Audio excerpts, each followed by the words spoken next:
Exodus chapter 12, we have the children of Israel coming out of Egypt and from Ramses to Succoth. In Exodus 12 verse 37 tells us there were 600,000 on foot that were men beside children, so those are the Israelites.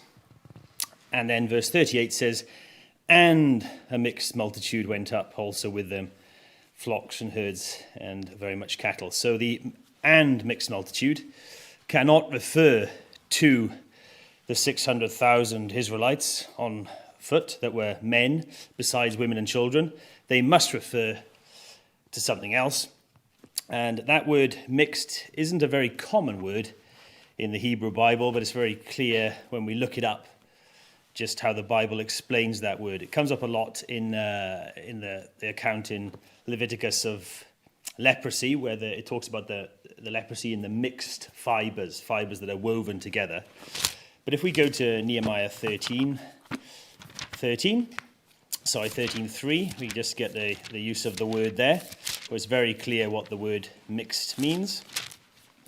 So Nehemiah 13 is where Nehemiah has come back, and he's saddened to read that the children of Israel have completely joined themselves with the non-Israelites, such that they become all mixed together, if you will. So Nehemiah 13 verse 1, he reads in the book of the Moses that the Ammonite and the Moabite should not enter into the congregation of God forever. And then verse 3, now it came to pass when they had heard the law that they separated from Israel all the mixed multitude. Just the same word. So there were lots who were Ammonites and Moabites, not Israelites.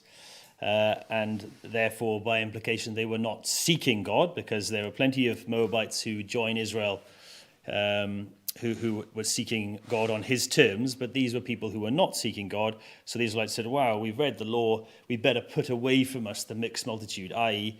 those who were non-Israelites, who were not seeking God's things. Just one more reference to go to, really, just Jeremiah 25, just to make the point. Jeremiah 25, verse 15 onwards, talks of God's fury with the nations, how that they are going to drink the cup of his wrath. And it lists all the nations in Jeremiah 25. Just go in at verse 19. And Pharaoh, king of Egypt, and his servants and his princes and all his people, and all the mingled people, that's just the same word, the word mixed, and all the kings of the land of Uz and the kings of the land of Philistines, and the list goes on. So it's a huge mix of peoples. Interestingly, though, verse 24, Jeremiah 25, and all the kings of Arabia and all the kings of the mingled people that dwell in the wilderness. And that word mingled is the same word as mixed. So you've got this huge mixing of people.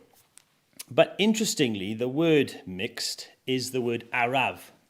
So many have suggested that this word is linked to the word Arab, because it's just the same. It's so similar. So it's interesting that Jeremiah 25 verse 24 says the kings of Arabia. In the Hebrew, that's the kings of Arav, and all the kings of the Ha'arav. So it comes up twice in that word, verse 24. So the idea of the Arabians, a mixed people that dwell in the desert, is that a suggestion that we've got, those who dwell in tents, like the Bedouin and so on. That's linked with the word Arabia. But we can't escape. The Bible teaching is very clear that this mixed multitude, they were non-Israelites, who in Nehemiah's time had to leave the congregation. In Jeremiah's time are described as the whole mingled people, sometimes from Egypt, sometimes from all Arabia. But the Exodus message is a very positive one by contrast, because it tells us that not only was this enormous multitude of the children of Israel who came out, mixed with them was a great multitude of non-Israelites who had said, right, we are going out with Israel. We're going to join with them. We've seen the wonders that God has done, so we're going to go out with them. So it's a wonderfully positive message that even that great example of God's salvation was to Jew and to Gentile. The mixed multitude meant all the Gentiles who joined themselves to the hope of Israel. So it's a wonderful example of the gospel message, the mixed multitude coming up.